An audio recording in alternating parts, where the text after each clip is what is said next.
Shalom saudara. Mari kita mulai ibadah kita pada pagi hari ini. Kita mau siapkan hati kita. Kita masuk dalam hadirat Tuhan. Terima kasih Tuhan, kalau pada pagi hari ini kembali Tuhan, hamba-Mu datang di hadapan-Mu, mengucap syukur, terima kasih atas segala apa yang sudah Kau berikan nyatakan bagi hamba-Mu. Kami semua tempat ini Tuhan, jemaat-Mu juga tempat ini sampai hari ini. Ini semua karena kemurahan-Mu. Terima kasih Tuhan. Kau berkati Tuhan ibadah kami pada pagi hari ini, dari awal hingga akhirnya. Hanya kami serahkan dalam nama-Mu Tuhan Yesus. Haleluya. Amin.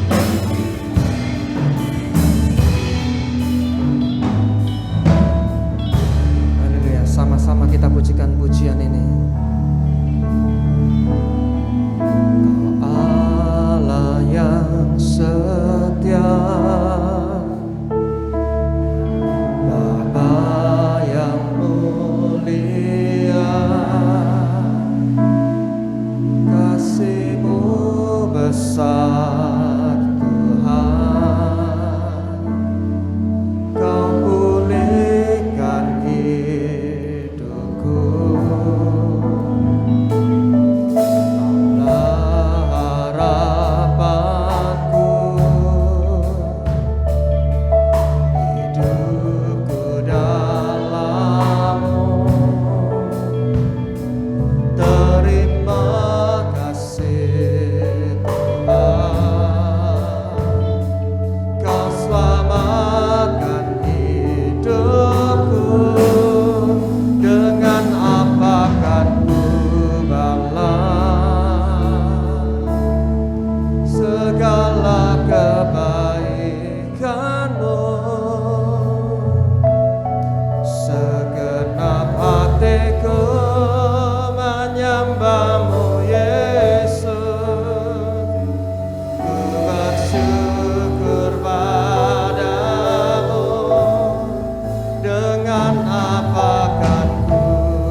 segala kebaikan-Mu, amin. Segenap hatiku menyembah-Mu, Yesus. Ku bersyukur padamu selamanya. Mungkin kita mau merenungkan pujian kita pada pagi hari ini. Apa yang sudah kita dapat sampai hari ini, itu semua karena kemurahan Tuhan. Kalau kita diberikan kesehatan, kekuatan sampai hari ini, itu juga karena kemurahan Tuhan. Kalau sampai hari ini kita bisa menikmati berkat-berkat Tuhan, itu juga karena kemurahan Tuhan.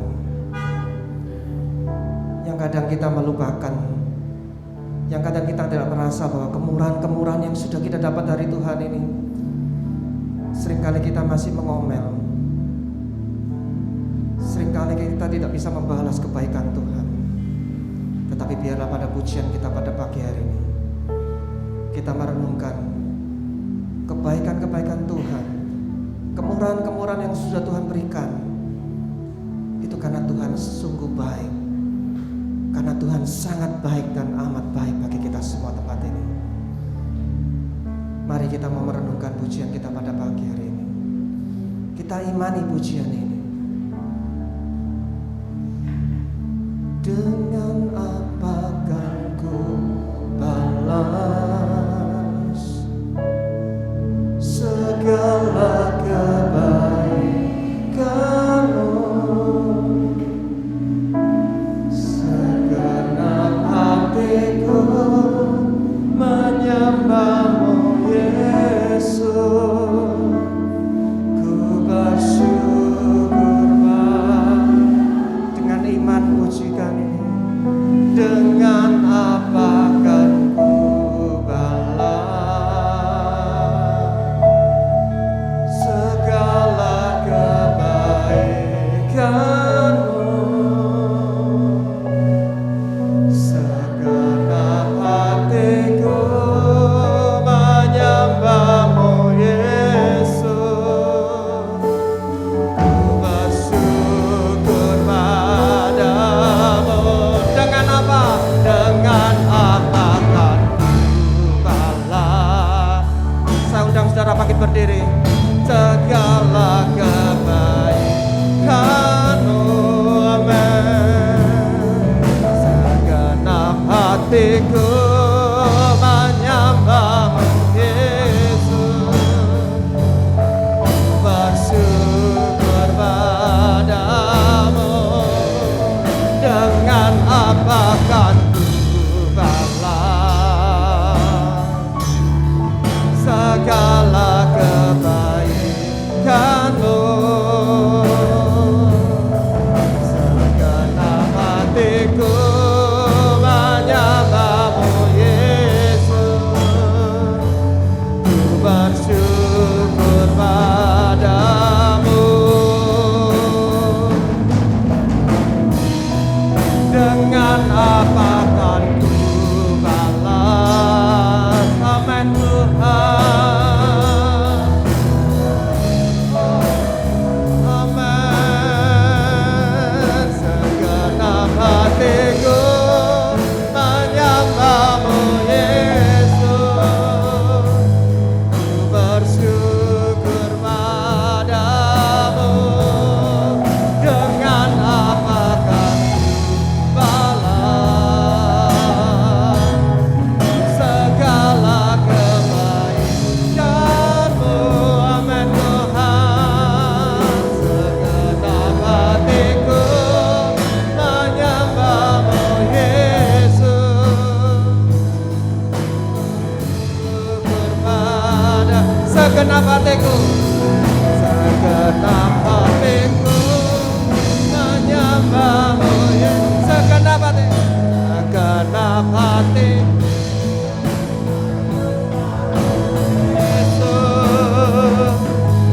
Bersyukur padamu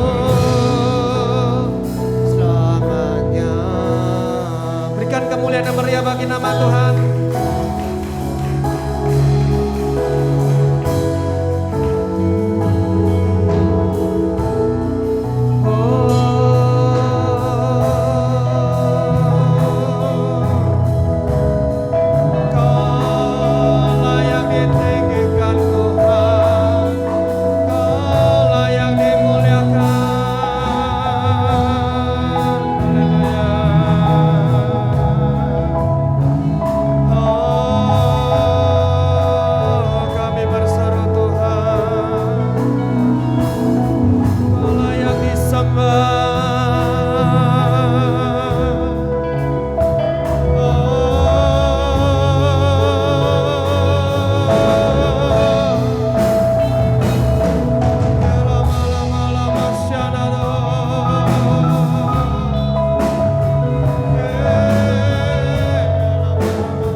Engkau yang layak disembah Tuhan.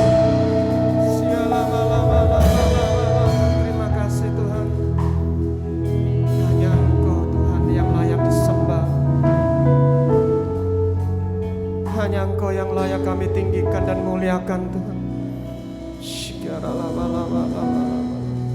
Terima kasih Tuhan. Terima kasih.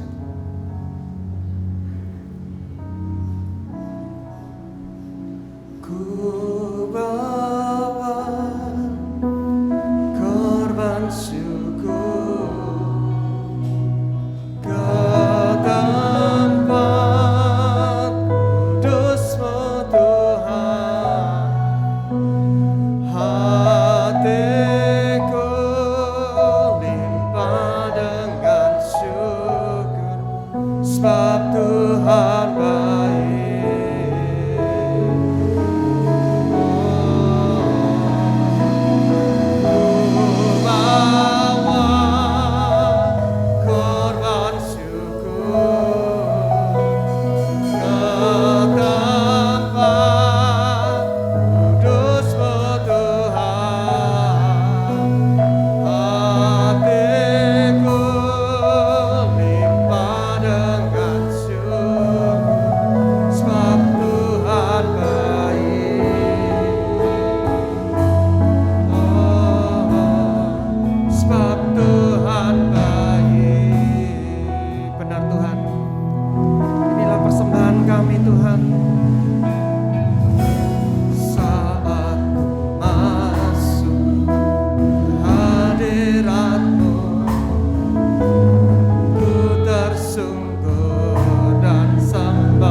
kasih Tuhan. Syukur, terima kasih Tuhan. Kau sungguh baik dan sangat baik bagi kami semua di tempat ini Bapa. Terima kasih Tuhan, terpujilah nama-Mu Bapa. Kau yang berkati Tuhan ibadah ini mulai awal hingga akhirnya, biar kami bersuka cita di hadapan Bapa. Rasakan lawatan-Mu, rasakan hadirat-Mu kembali tengah kami saat ini Bapa, melalui pujian dan penyembahan kami. Terima kasih Tuhan, kami serahkan dalam nama-Mu Tuhan Yesus Kristus. Mari yang percaya sama-sama katakan, berikan kemuliaan dan meriah bagi nama Tuhan. Haleluya. Kita rasakan sukacitanya Tuhan pada pagi hari ini. Haleluya, berikan kemuliaan dan meriah bagi nama Tuhan.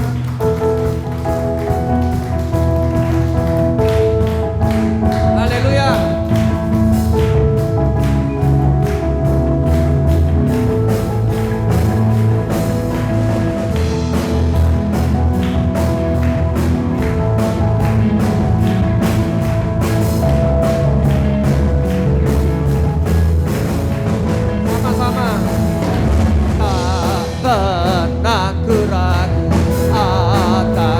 Kesetiaan-Mu, Kau pegang hidupku sepenuh jiwaku. Ku yakin dan percaya Kau tuntun langkahku. Yesus, Kaulah Raja dalam hidupku, berkuasa berjaya untuk selamanya. Hanya Kau Tuhan, sumber kekuatan, kuasa-Mu tercurah bagi-Mu senantiasa. Dengan-Mu Tuhan, bukan berjalan dari kemuliaan sampai kemuliaan selamanya.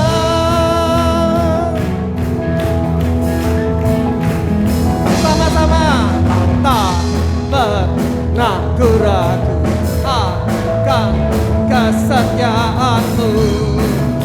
Kau pegang hidupku sepenuh jiwaku. Ku yakin dan percaya Kau tuntun langkahku. Sama-sama, Yesus, Kaulah Raja dalam hidupku, cara saya untuk selamat. Yesus, Kaulah Raja dalam hidupku, berkuasa berjaya untuk selamanya. Hanya Kau Tuhan, amin. Kuasa-Mu tercurah bagiku senantiasa.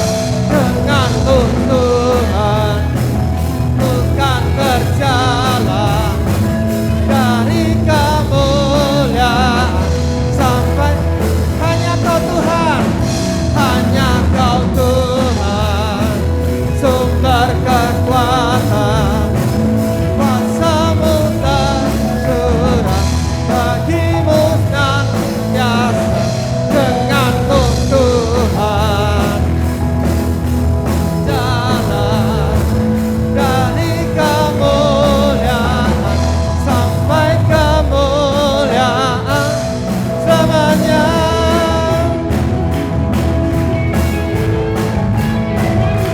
Amin, haleluya.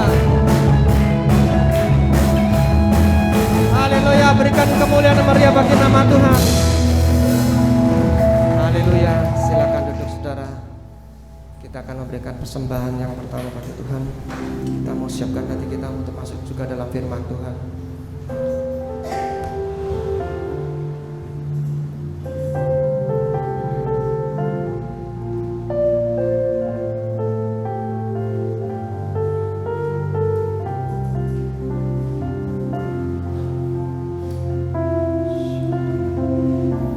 Terima kasih.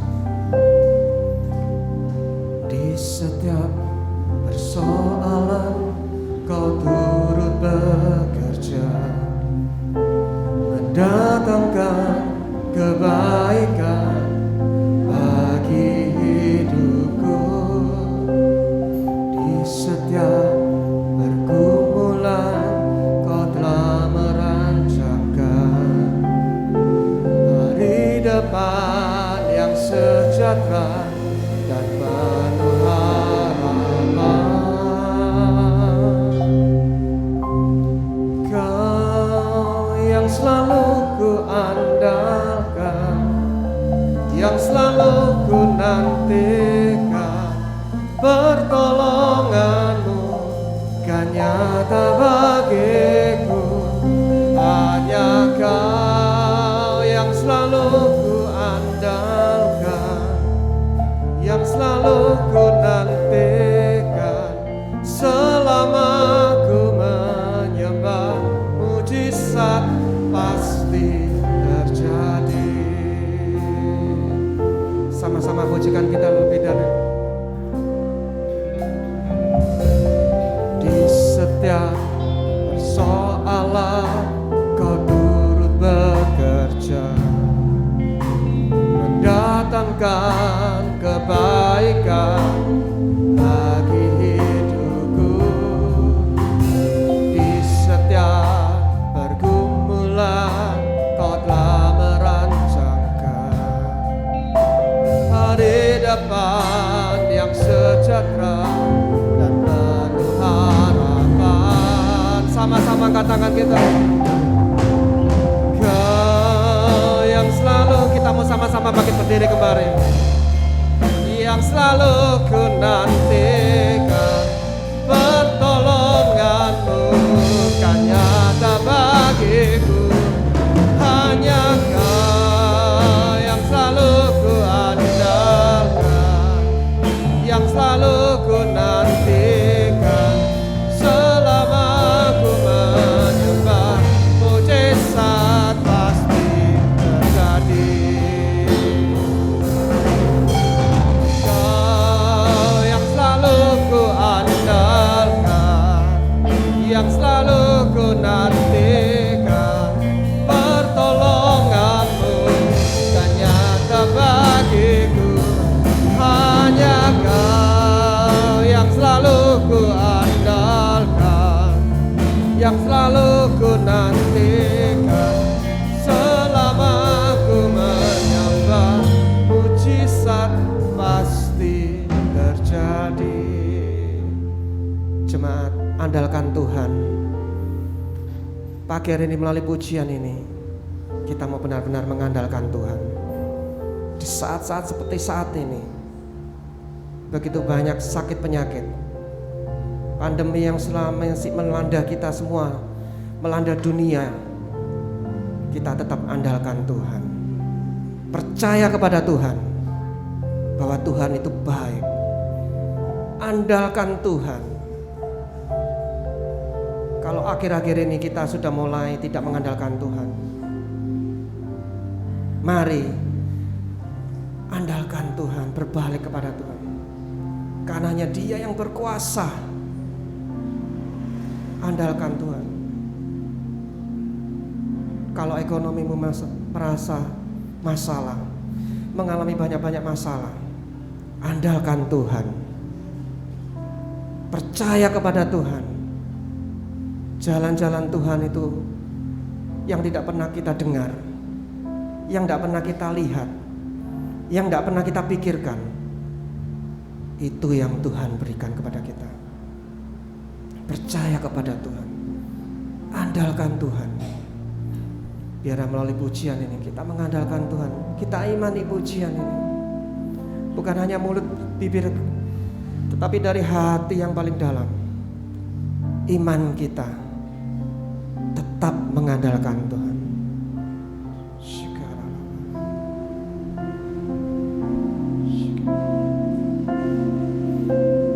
Kau yang selalu ku andalkan, inilah Tuhan pengakuan selalu. Pertolonganmu kan nyata bagiku. Hanya Kau yang selalu ku andalkan. Dengan pujian kami, selama ku menyembah, mujizat pasti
pengakuan jemaat-Mu Tuhan.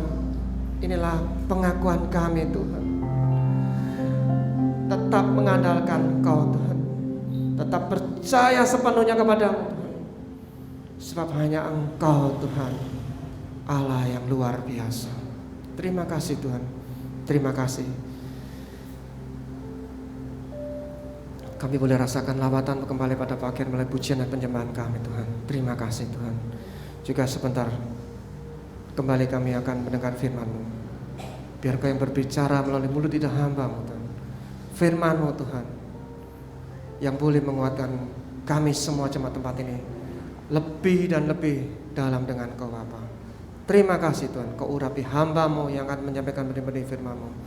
Terima kasih, terpujilah nama-Mu. Kami mau sambut firman ini hanya dalam nama-Mu Tuhan Yesus Kristus. Mari yang percaya sama-sama katakan amin.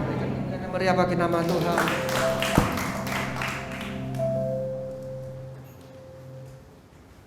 Puji Tuhan, kembali saudara akan diberkati oleh Tuhan Yesus melalui firman-Nya.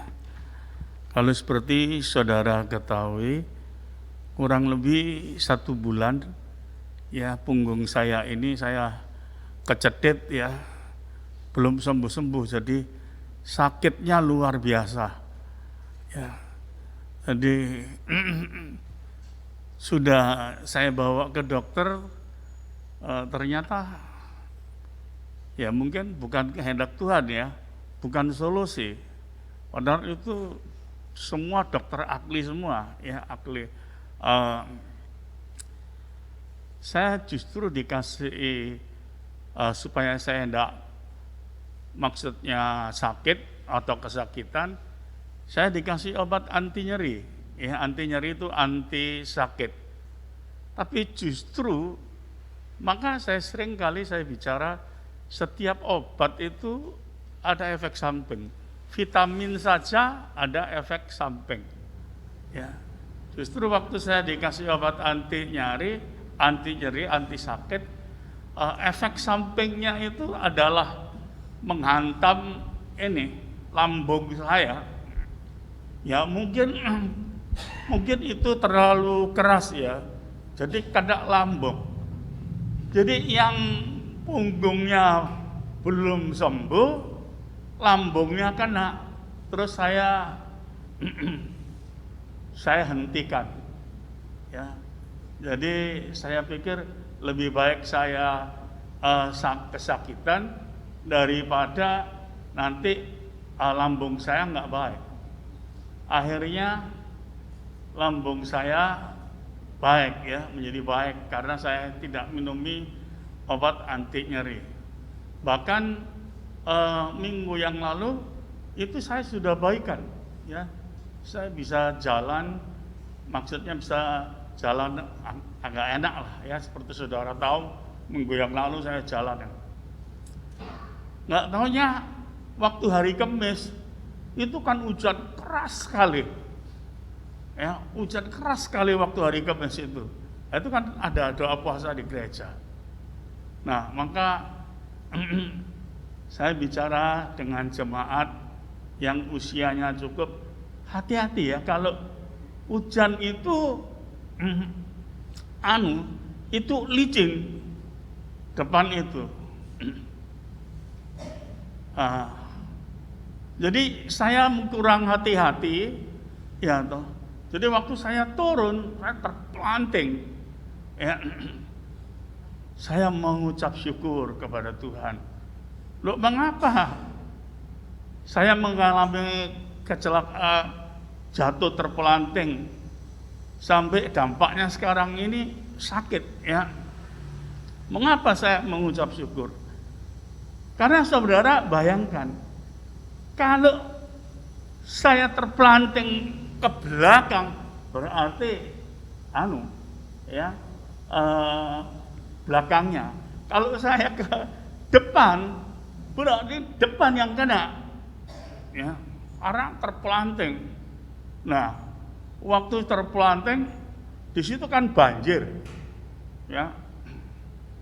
Nah, kaki saya ini bengkok. Yang sebelah kiri mungkin karena terpelanting itu. nggak bisa berdiri, nggak ada orang. Karena doa puasa kan jam 9. Saya jam 8 lebih sedikit sudah di sini. Ya. Saya bilang sama Ibu Gembala, tarikan yang kuat. Tarikan. Nggak kuat saya, nggak kuat. Ibu Gembala ngomong, nggak kuat saya. Untung ada orang, ya saya diberdirikan nggak bisa. Waduh, ini patah ini. Saya pikir kaki saya sebelah kanan ini, sebelah kiri ini pasti patah. Karena saya diangkat nggak bisa. Terus saya diangkat, saya bilang, saya mau masuk mobil saja. Saya bilang, saya mau masuk mobil saja. Rumahnya mana tak antar, saya bilang. Oh enggak usah. Bisa. Setelah itu saya ini ya orangnya itu nggak sabaran. Ya, saya kepingin tahu kaki saya ini patah atau tidak. Sampai di jalan, ya, saya turun. Saya buka mobil, ya, saya jalan, ternyata bisa, ya. Tapi terus terang, ya jarak dekat. Nah, kesalahan saya takut ada yang retak atau ada yang apa. Saya ingin kepastian. Sifat saya ini, ya istilahnya itu kalau orang bahasa sehari-hari ngomong itu, ya nggak telatenan gitu. Ya. Dalam posisi sakit, saya pakai treadmill, ya tuh. Saya pakai treadmill itu lari di tempat itu atau jalan di tempat. Saya pakai treadmill. Setelah saya pakai treadmill itu sorenya, paginya bangun nggak bisa berdiri. Ya, waduh. Terus saya pikir, mungkin ini karena saya pakai treadmill. Jadi sebelah sini itu sakit sekali. Jemaat yang kasih di dalam Yesus, ya. Tapi seringkali ya saya berkata, yang sakit ini adalah fisik saya, ya, bukan roh saya. Ya, jadi dalam keadaan apapun itu tidak akan maksudnya itu melemahkan iman saya. Jemaat yang kasih di dalam Yesus. Nanti kalau saya khotbah, jemaat dengar baik-baik ya, supaya jangan salah tafsir apa yang saya katakan. Kalau yang lalu waktu rame-ramenya COVID itu, ya banyak yang mati. Saudara kan kalau kan masih ada ya di YouTube saudara. Kalau orang tidak mengerti dikira saya ini khotbahnya ngawur, pendeta sombong. Padahal saya tidak bermaksud begitu. Karena kan saya ada mengatakan, saya tidak takut COVID. COVID tidak akan bisa menyentuh tubuh saya. Bukan saya titik sampai di situ.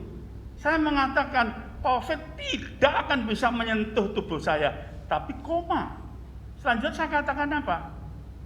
Kecuali seizin Tuhan. Bukan saya tidak bisa kena COVID. Bisa. Kalau seizin Tuhan. Mengapa saya katakan begini? Ya, karena saya seorang hamba Tuhan. Ya, saya mengerti firman. Tuhan Yesus mengatakan, sehelai rambutmu saja jatuh. Ya, Tuhan tahu. Jadi kita terpelihara dengan sempurna. Jadi kita tidak perlu hidup dalam ketakutan. Dan saya katakan kalau kita ketakutan, hidup kita menjadi tidak normal. Itu yang saya maksudkan. Mengapa saya katakan demikian? Karena ya, teman saya cukup banyak. Banyak yang ketakutan. Ya. Banyak yang ketakutan. Sampai-sampai keluarga terpisah. Bukan terpisah itu maksudnya terpisah cerai, enggak. Suami pulang kerja, istri tidak mau ngumpul, tidak mau satu kamar. Itu terjadi, banyak terjadi. Lah ini kasihan, ini karena ketakutan. Ya. Jadi ketakutan. Nah, jemaat yang kasih di dalam Kristus, memang sekarang ini akhir zaman. Ya, maka Tresia itu sering kalau sore itu kontak-kontak sama saya. Di Semarang gereja besar, nggak ditutup, tapi menutup sendiri karena takut. Ya, nah di Surabaya saya tidak perlu sebutkan, gereja besar tidak ditutup, tapi dia menutup sendiri. Tresia tanya kepada saya, "Pak, enaknya bagaimana ini?" Saya bilang, kalau kamu tanya saran saya, jangan ditutup. Ya. Kecuali kalau ini ada perintah dari pemerintah. Pemerintah yang mengatakan sementara gereja tutup, kamu harus patuh. Kita tidak boleh melawan para pemerintah. Ya. Kalau pemerintah tidak menutup, saya bilang, kalau pemerintah tidak menutup, ya toh, dan organisasimu tidak menutup, ingat loh ya, kamu seorang gembala. Saya ingatkan, kamu ini hamba Tuhan loh, bukan hamba manusia. Ya, jangan kamu menjadi hamba Tuhan, kamu dalam ibadah menyenangkan manusia, maksudnya jemaat. Sampai saya bilang sama Tresia, saya tidak pernah sebagai hamba Tuhan itu kompromi. Oh, ini jemaat miskin, ini jemaat kaya, ini saya tidak. Yang saya layani itu jiwa-jiwa, ya, bukan hartanya. Nah, saya bilang kepada Tresia, kalau kamu minta arti saya, jangan tutup. Ya, kamu tidak menyenangkan hati Tuhan. Ya, jangan takut. Sebab Allah itu melindungi kita. Memang banyak orang Kristen yang mati, pendeta yang mati, tapi semua itu atas izin Tuhan. Saya bilang, kematian orang yang beriman itu bukan sesuatu yang mengerikan, tetapi pindah pada satu tempat yang lebih baik. Nah, lebih-lebih sekarang, ya coba, ini memang akhir zaman. Kalau yang lalu mereka ketakutan dengan COVID. Hari ini ketakutan dengan Omikron. Wah, kalau saya melihat di Hong Kong, ngeri sekali. Ya, ngeri sekali. Ya. Tadi malam ada siaran lagi. Mau muncul. Setelah Omikron ini ada muncul lagi yang lebih keras lagi. Ya, itu bisa membuat dada itu sesek gitu. Ya. Nah, jemaat yang kasih di dalam Yesus, di akhir zaman ini dunia makin mencengkram anak-anak Tuhan. Ya, kalau yang lalu tadi saya katakan takut COVID, sekarang takut Omikron. Ini mencengkram anak-anak Tuhan. Gereja mulai tutup lagi, padahal nggak ditutup, mulai tutup lagi. Nah, ini bisa melemahkan iman anak-anak Tuhan. Ya, maaf, banyak yang ngomong itu enteng, dia tidak mengerti. Oh, saya lihat online saja, beda. Jangan salah. Kalau saudara lihat di YouTube ibadah online, maaf, firman Tuhan mengatakan kita diperintahkan untuk ibadah. Bahkan Tuhan sangat menghargai umatnya beribadah. 2-3 orang berkumpul, Tuhan hadir di tengah-tengah kita. Ya, jadi jemaat yang kasih di dalam Yesus. Tapi kalau saya mengatakan begini, jangan saudara salah artikan. Wah, saudara, saya percaya Tuhan lindungi saya. Saya pakai iman saya. Berulang-ulang saya katakan. Ya. Kalau dunia medis mengatakan jaga jarak, pakai masker, harus ini ya, turuti. Ya, apa yang menjadi bagian saudara, saudara lakukan. Nah, apa yang menjadi bagian Tuhan, Tuhan lakukan. Itu maksud saya. Nah, bagian saya misalkan sekarang umpamanya, oh saya pakai masker. Tapi kalau saya mau menghindari COVID apa Omikron, saya nggak tahu. Ya, misalkan saya bicara dengan Ibu Gembala misalkan, ya saya nggak tahu Ibu Gembala itu sehat apa tidak. Jemaat yang kasih di dalam Yesus. Kalau tadi malam, semalam Ibu Gembala nggak bisa tidur. Saya tidur cuma berapa jam. Jadi kepala saya, maksud saya ngantuk sekali. Tidur cuma berapa jam, nggak bisa tidur. Nah, itu efek samping obat. Pertama efek samping obat, ya, saya tidur terus saja. Istilahnya mata itu nggak bisa dibuka. Wah, ini saya keberatan.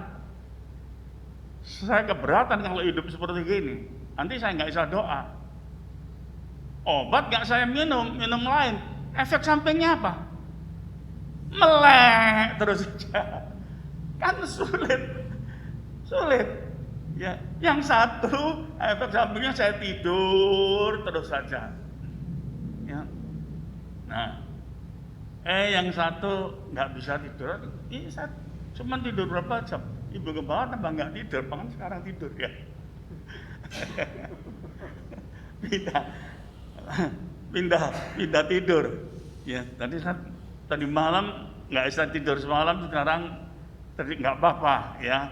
Tuhan itu tahu ya segala kekurangan dan kelemahan kita ya. Jadi jemaat yang kasih di dalam Yesus, mari pada pagi hari ini kita belajar. Saudara sebagai anak-anak Tuhan, saudara harus tahu sifat bapakmu, karakter bapakmu seperti apa. Ya. Coba di antara saudara di sini yang bapak-bapak yang punya anak. Siapa di antara saudara yang tidak bertanggung jawab kepada anak saudara? Yang tidak memberi perlindungan kepada anak saudara? Itu berarti bukan bapak. Ya. Nah, jadi kita harus tahu bapak kita ini seperti apa. Ya. Jemaat yang kasih di dalam Yesus, jangan dengarkan suara dunia, dengarkan suara Tuhan. Takutlah pada Tuhan. Ya, jangan kena tipu daya setan. Ya. Kita hidup dalam ketakutan. Akhirnya iman kita tidak kita sadari. Mulai merosot. Hati-hati. Kalau kita sampai kehilangan iman, kita kehilangan keselamatan. Jadi pernah saya katakan, kalau kita mati, matilah sebagai orang beriman. Nggak ada kematian, kita ada di tempat yang lebih baik. Ya, jadi kita mesti harus memahami. Ya, coba kita melihat supaya kita paham ya sifat bapak rohanimu itu seperti apa.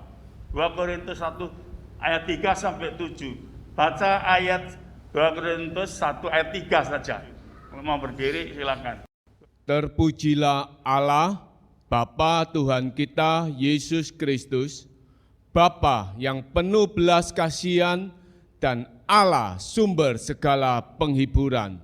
Amin. Karakter bapakmu. Ya. Jadi sifat Tuhan itu ya, dia adalah Tuhan Yesus. Itu adalah Allah. Itu adalah bapakmu yang penuh belas kasihan. Ya, Allah sumber penghiburan. Nah, kalau saudara tidak percaya perkataan ini, ya kita iman kita nggak bisa bertumbuh. Kita terus hidup dalam ketakutan. Saya bicara dengan Ibu Gembala, kamu lihat kehidupan saya sehari-hari. Sedikit pun ya, saya tidak ada rasa ketakutan apa-apa. Karena saya percaya. Ya. Mengapa saya katakan begitu? Saya ini seorang bapak. Ya, toh. Loh, sifat saya mengasihi anak saya. Sifat saya melindungi anak saya. Ya, toh. Sifat saya mencukupi anak saya. Mendidik anak saya, mengasihi, apalagi sifat Bapak di surga. Ya. Coba kita melihat salah satu contoh. Nabi Musa awalnya tidak tahu sifat Allah itu, sifat Tuhan itu seperti apa. Nah, Tuhan tunjukkan. Tuhan berkata kepada Nabi Musa, siapakah ya Tuhannya Nabi Musa ini? Keluaran 34 ayat 5 dan 6. Turunlah Tuhan dalam awan, lalu berdiri di sana dekat Musa, serta menyerukan nama Tuhan. Berjalanlah Tuhan lewat dari depannya dan berseru, Tuhan, Tuhan, Allah penyayang dan pengasih, panjang sabar, berlimpah kasihnya dan setianya. Musa diperintahkan naik gunung karena Musa melakukan kesalahan yang besar. Dikatakan turunlah Tuhan dari awan-awan. Maksudnya Tuhan itu turun dari sorga. Ya, nah berjalan di depan Musa. Apa yang Tuhan katakan kepada Musa? Ya, dikatakan ya berjalanlah Tuhan lewat dari depan dan berseru. Siapa yang berseru? Tuhan Yesus. Berseru apa? Tuhan, Tuhan, Allah penyayang dan pengasih, panjang sabar, berlimpah kasih setianya. Ya. Jadi Tuhan itu berbicara kepada dirinya sendiri tentang dirinya itu siapa. Ya, supaya Musa itu mengenal Allah itu seperti apa. Karena sebelumnya memang ya di mana bangsa Israel itu melakukan dosa besar, yaitu ya membuat lembu emas. Maka Musa itu menjadi marah sekali. Coba baca saja ayat 32, Keluaran 32 ayat 28. Bani Lewi melakukan seperti yang dikatakan Musa, dan pada hari itu tewaslah kira-kira 3.000 orang dari bangsa itu. Atas perintah Nabi Musa, ya, orang Lewi atas perintah Nabi Musa membunuh saudara-saudaranya sendiri, orang Israel, karena menyembah lembu emas ini. Jadi dalam satu hari yang mati itu 3.000 jemaat yang kasih dalam Yesus. Musa dulu adalah seorang jenderal Mesir, anak angkat putri Firaun. Ya. Jadi dia seorang jenderal, melakukan segala sesuatu dengan tegas. Ya, yang salah harus dihukum. Ya.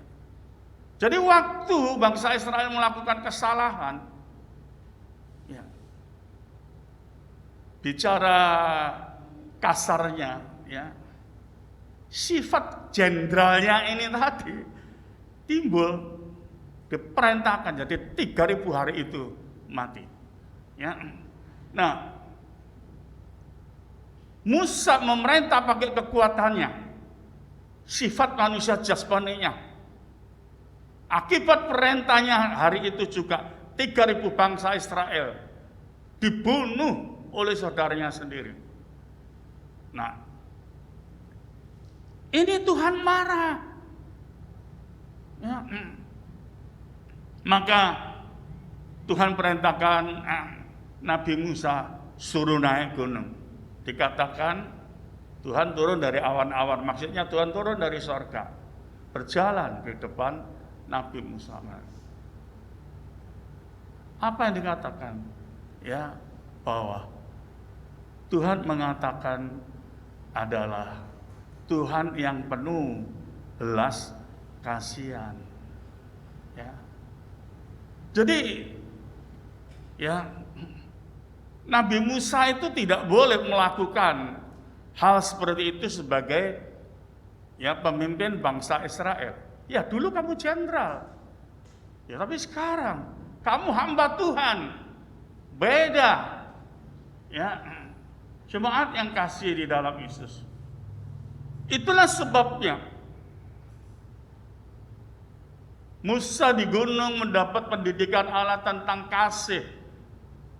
Ya, tentang sifat Allah itu seperti apa.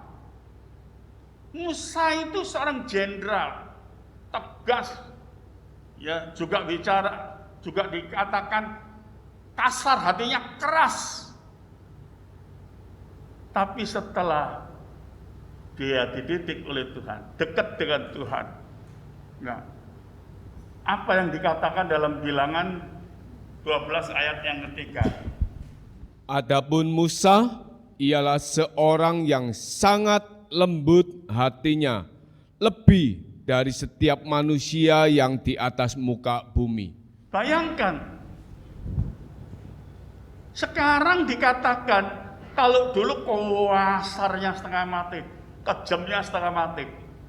Sekarang Tuhan sendiri mengatakan, Musa berubah. Ya. Dulu kamu seorang jenderal, tapi sekarang kamu seorang hamba Tuhan. Ya. Nah, kamu harus menjalankan pekerjaan, ya, itu dengan kasih. Maka dikatakan hatinya Musa ini berubah. Di sini Tuhan sendiri yang mengatakan, tidak ada seorang pun di dunia ini yang hatinya selembut hati Musa. Padahal dulu kasar. Ya. Ini yang Tuhan kehendaki. Ya. Kalau dulu kita ini hamba dosa, hambanya setan, sekarang kita hambanya Tuhan. Tuhan itu adalah kasih. Ya. Jadi sifat kita mesti harus sama dengan Tuhan. Orang Kristen itu hidupnya, imannya, itu harus didasari dengan kasih. Kalau saudara mengatakan saya orang beriman, tapi hidup saudara, ya iman saudara tidak didasari dengan kasih, ya maaf saya meragukan, ya iman itu. Jemaat yang kasih di dalam Yesus. Tuhan Yesus itu tahu manusia itu penuh kelemahan. Sekalipun manusia sudah beriman, ya, karena manusia belum sempurna, tetap bisa mengalami kelemahan. Saudara ini orang beriman, tapi tetap saudara bisa mengalami kelemahan. Kalau ada masalah, saudara tetap bisa mengalami kelemahan. Ya. Tapi kalau orang itu hidup dekat dengan Tuhan, itu beda. Dia sebagai seorang beriman, tapi manusia dagingnya mati. Dia hidup di dalam, ya, kehidupan manusia roh itu beda. Ya. Jemaat yang kasih di dalam Yesus. Saya banyak melihat, karena teman-teman saya cukup banyak hamba Tuhan, ya. Jangan jemaat, banyak hamba Tuhan yang hidup dalam kelemahan karena penderitaan, karena imannya sedang diuji. Ya. Kan yang lalu sudah saya jelaskan, ya. Dibaptis dengan air, dibaptis dengan Roh Kudus, dibaptis dengan api. Ya, artinya iman kita ini sedang diproses, diuji, supaya kita memiliki iman yang berkualitas untuk memerintah bersama dengan Tuhan. Nah, tapi kalau hamba-hamba Tuhan tidak tahan uji atau dia tidak paham, dia tidak mengerti. Bahkan orang yang lain bisa mengatakan, loh ini kok hamba Tuhan, kenapa kok penuh penderitaan? Saya jelaskan para rasul aja menderita sampai mati. Ya. Nah, coba kalau tidak salah, Rom 8:18, kalau tidak salah ya, coba. Apa maksudnya di balik penderitaan? Sebab aku yakin bahwa penderitaan zaman sekarang ini tidak dapat dibandingkan dengan kemuliaan yang akan dinyatakan kepada kita. Jadi jelas, penderitaan itu mendatangkan kemuliaan. Nah, tapi banyak saya melihat orang yang gak berani menderita, takut menderita. Maka di sorga, dengan kata lain, nggak banyak orang yang penuh kemuliaan. Karena pada umumnya manusia itu, ya takut menderita, takut diuji. Padahal setiap ujian itu ada batasnya, dan Tuhan juga memberikan kemampuan. Coba kita melihat salah satu contoh iman Rasul Paulus diuji. 2 Korintus 12 ayat 10. Karena itu, aku senang dan rela di dalam kelemahan, di dalam siksaan, di dalam kesukaran, di dalam penganiayaan, dan kesesakan oleh karena Kristus. Sebab jika aku lemah, maka aku kuat. Coba, Rasul Paulus mengatakan apa? Jika aku lemah, aku kuat. Waktu dia dalam penderitaan, dia bergantung sepenuh kepada Tuhan. Maka kuasa Tuhan ya dilimpahkan kepada Rasul Paulus dengan begitu besarnya. Ya. Maka Rasul Paulus mengatakan, waktu aku lemah, aku menjadi kuat. Jadi penderitaan yang ditanggung oleh Rasul Paulus itu, ya, nggak membuat dampak Rasul Paulus itu, ya, mundur dari pelayanannya. Ya, jemaat yang kasih di dalam Yesus, Tuhan Yesus itu Bapa yang penuh belas kasihan, memberi kekuatan dan penghiburan. Tuhan berikan kasih karunia, ya, yaitu kekuatan yang limpah, hingga Rasul Paulus tetap kuat melayani dengan sukacita, sekalipun penderitaannya, ya, begitu besar yang dialami oleh Rasul Paulus. Jemaat yang kasih di dalam Yesus, Rasul Paulus tidak melayani dengan kekuatan manusia dagingnya atau manusia jasmaninya, tapi Rasul Paulus itu melayani dengan manusia rohnya. Nah, ini keistimewaan Rasul Paulus ini. Maka kita melihat pelayanan Rasul Paulus ini luar biasa. Karena dia melayani dengan kekuatan roh, ya, maka pelayanan Rasul Paulus ini sempurna. Itulah sebabnya jemaat yang dilayani oleh Rasul Paulus menjadi kuat rohnya seperti Paulus. Walaupun mereka sama seperti Rasul Paulus, murid-muridnya Rasul Paulus ini banyak mengalami penderitaan, tapi sama mendapatkan penghiburan yang sama seperti Rasul Paulus. Jadi Tuhan itu baik, ya, tidak ada. Mungkin saya berikan ilustrasi sedikit. Kalau anak saudara ya mungkin saudara kepingin anak saudara sehat, ya dibawa ke dokter, mungkin disuntik, kasih vitamin apa. Anak yang tidak mengerti mungkin teriak-teriak sakit. Wah, papa ini jahat. Kenapa? Saya tidak ada apa-apa kok saya disakiti begini. Padahal maksudnya tujuannya diberi ya vitamin itu supaya lebih sehat. Ya, maksudnya begitu ya. Nah, banyak yang tidak mengerti ya. Walaupun banyak yang menderita, tapi sekali lagi sama mendapat penghiburan ya dari Tuhan seperti Rasul Paulus. Hingga Injil ini diberitakan ke seluruh dunia. Karena apa? Nggak usah dibaca, itu sering dibaca. Yohanes 3 ayat 16. Dikatakan Allah itu sangat besar kasih-Nya. Allah itu sangat mengasihi manusia. Maka dikorbankanlah Yesus naik ke salib untuk menggantikan kematian manusia. Supaya manusia yang beriman tidak ada kematian lagi.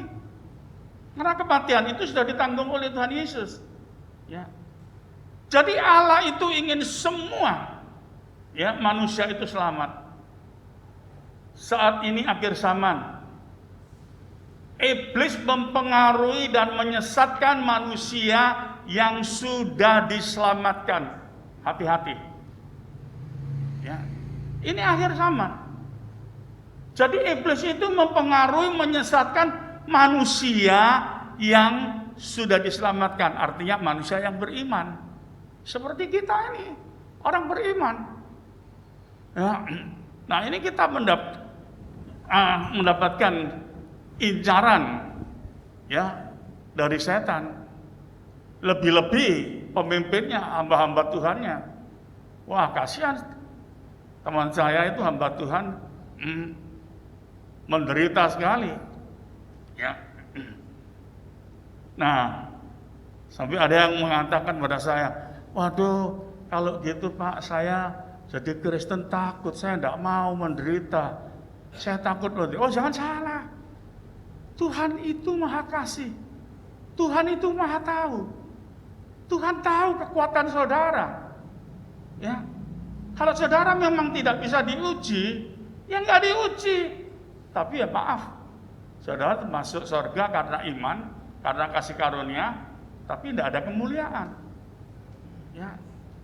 Jadi untuk mendapat kemuliaan, saudara harus berani bayar harga. Itu maksudnya. Tapi kalau Pak, saya tidak pakai kemuliaan, tidak apa-apa. Pokok saya tidak berdoa. Ya nggak apa-apa, itu terserah. Tuhan itu tidak pernah maksa. Tapi Tuhan itu baik. Tuhan itu penuh kemuliaan. Sebagai anak-anak Allah, tentu Bapak juga kepingin kita semua memiliki kemuliaan. Maka Rasul Paulus mengatakan apa? Penderitaan yang sifatnya sementara ini di bumi ini tidak sebanding dengan kemuliaan yang akan Tuhan berikan. Nah, tapi kalau memang kita tidak mau, tidak berani, ya ini pilihan kita. Seperti manusia yang pertama, Tuhan sudah katakan, Adam, semua buah ini boleh kamu makan ya. Yang satu ini jangan kamu makan, kamu makan mati. Tetap dimakan. Ya itu pilihannya Adam sendiri. Tapi tentang kematian, bukan kehendak Allah. Kalau kematian itu kehendak Allah, tidak menciptakan manusia untuk mati. Kalau kehendak Allah, Allah tidak akan beritahu Adam, jangan engkau makan. Kalau engkau makan, engkau mati. Tapi seringkali ya manusia tidak memahami hal ini. Ya. Jadi di dalam hidup di akhir zaman ini, hiduplah dekat dengan Tuhan. Andalkan Tuhan. Tuhan akan beri perlindungan pada orang yang mempercayai Tuhan atau orang yang beriman. Karena Tuhan itu penuh belas kasihan. Tuhan Yesus berikan dunia ini Injil kasih karunia. Ingat, ya. Tuhan Yesus berikan dunia ini Injil kasih karunia supaya manusia hidup dalam roh dengan penyertaan Roh Kudus. Injil kasih karunia diberikan. Ya. Itulah sebabnya Tuhan perintahkan saat itu kepada para rasulnya, pergilah ke seluruh dunia, beritakanlah Injil Kerajaan Surga. Yang percaya supaya diselamatkan. Tapi yang tidak percaya, ya dia hukum itu ya harus ditanggung sendiri. Karena Injil sudah diberikan, sudah diberitakan. Tapi kita melihat Tuhan turunkan Injil kasih karunia supaya manusia hidup dalam roh, ya, dalam pimpinan roh. Tapi ini akhir zaman. Iblis juga bekerja keras. Iblis berikan kekayaan dunia ini. Jadi Tuhan berikan Injil kasih karunia, tapi iblis berikan kekayaan dunia ini supaya manusia hidup dalam daging dan binasa. Ya, jadi kita mesti harus ya hati-hati sendiri. Ya. Sampai hari ini akhir zaman, Injil kasih karunia sampai ke seluruh dunia. Tapi manusia tetap pilih kekayaan dunia. Ya. Injil sudah disampaikan semua, tapi manusia lebih pilih ya kekayaan dunia ini. Padahal kekayaan dunia itu tidak menjamin keselamatan manusia. Jadi waktu yang singkat ini, ya, tingkatkan pelayanan saudara, melayani dengan manusia roh atau kekuatan Roh Kudus, supaya banyak jiwa-jiwa bertobat. Karena ini sudah akhir zaman. Coba bayangkan di seluruh dunia sekarang ini ketakutan semua. Pertama kena COVID, sekarang kena Omikron, ya nanti lagi apalagi, ya. Nah, ini keadaan dunia akhir zaman. Jemaat yang kasih di dalam Yesus, Tuhan Yesus itu adalah Allah yang penuh belas kasihan. Ya. Maka selalu ya Injil kasih karunia diberikan, dikirim ya para hamba-hamba Tuhan. Kalau dulu Tuhan mengirim para rasulnya. Setelah para rasul di dalam penginjilannya, di dalam pelayanannya, ya, para rasul harus mengalami mati syahid. Ya, itu pelayanan para rasul belum mencapai, ya cukup banyak. Tapi murid-murid para rasul ini tadi, ya, yang dilayani dengan kekuatan roh ini tadi, tembus masuk ke Mesir, masuk ke Roma, ya. Jadi sampai hari ini, ya. Jadi kita melihat, ya, keinginan Allah itu manusia semua diselamatkan. Karena Allah itu Bapa kita yang penuh belas kasihan. Baca ayat yang terakhir, Filipi 4 ayat 13. Segala perkara dapat kutanggung di dalam Dia yang memberi kekuatan kepadaku. Inilah yang dikatakan oleh Rasul Paulus. Sekalipun dalam pelayanan penuh penderitaan, banyak tantangan, ya banyak siksaan dan sebagainya, tapi dia berkata, segala sesuatu dapat kutanggung di dalam Dia yang memberi kekuatan kepadaku. Ya, jadi Yesus itu kita melayani, ada campur tangan Tuhan. Tuhan yang memberi kekuatan kepada kita. Ya, sekalipun seberapa penderitaan yang dialami oleh Rasul Paulus. Ya, Rasul Paulus mengatakan semuanya itu dapat ditanggung karena ada kekuatan Yesus, ya, yang diberikan kepadanya. Jadi jemaat, sekarang kita berada di akhir zaman. Hiduplah mendekat kepada Tuhan. Jangan malah ketakutan, ya, malahan menjauh dari Tuhan. Itu bukan satu solusi. Ya. Saya mengucap syukur ya, gereja di tempat ini ya sekalipun kecil tapi jemaatnya setia. Ya. Saya diberitahu kepada sama Tresia, gereja itu cuma tinggal berapa persen saja. Ketakutan.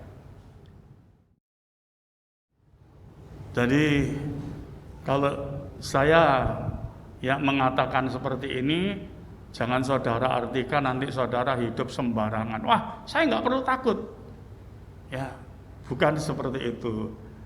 Ya, tapi yang saya maksud, percayalah kepada Tuhan bahwa Tuhan itu adalah Allah yang baik, Bapa yang penuh belas kasihan, yang menyertai memberkati kehidupan kita.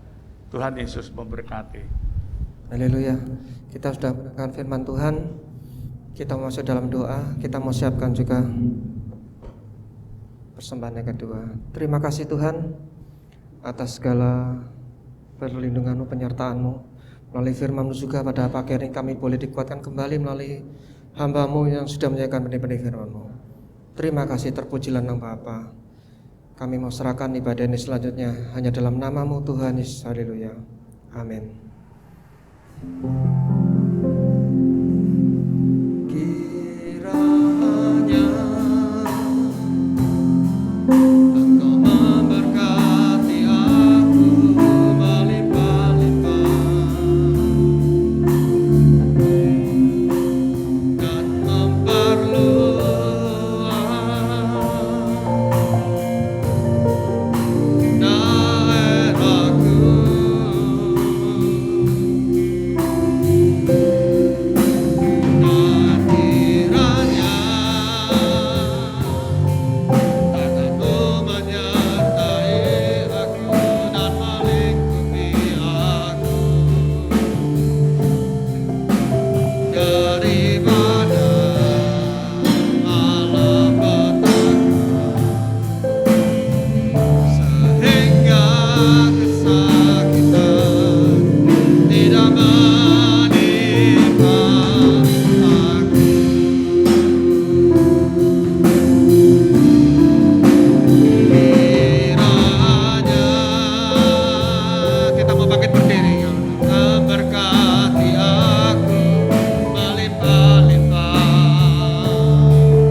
dengan penuh rasa syukur dan terima kasih ya Bapa. Oleh kemurahan-Mu, Tuhan Yesus memberkati pada pagi hari ini. Melalui firman-Mu, iman roh kami kembali teguhkan. Terima kasih Bapa. Berkatilah Tuhan leader yang main musik, seluruh umat-Mu yang hadir pada pagi hari ini dengan berkat-berkat yang terbaik. Beri perlindungan bagi seluruh umat-Mu Tuhan. Kalau hari-hari ini Tuhan, keadaan dunia menekan iman rohani anak-anak Tuhan. Tuhan, mohon kemurahan-Mu, berikan kekuatan, berikan penghiburan, tambahkan iman mereka, supaya mereka tetap beribadah dengan penuh sukacita.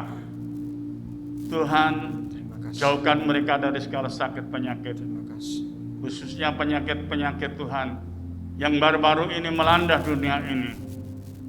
Engkau Bapa yang baik, Bapa yang penuh belas kasihan.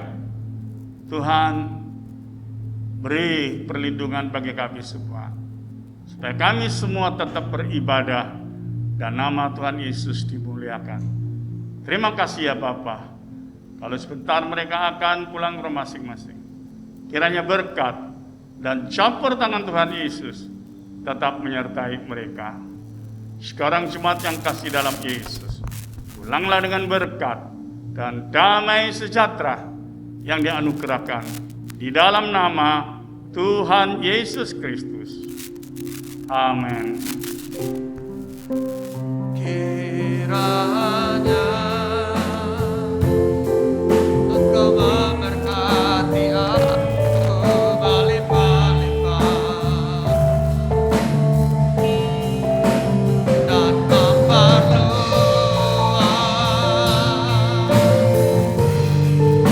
daerahku,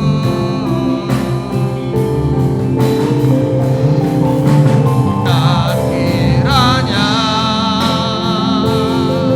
tanganmu menyertai aku dan melindungi aku daripada malapetaka hingga kesakitan tidak menimpa aku.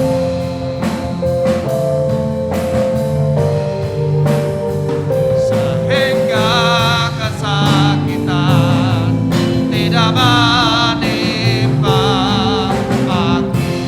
Sekali lagi, sehingga kesakitan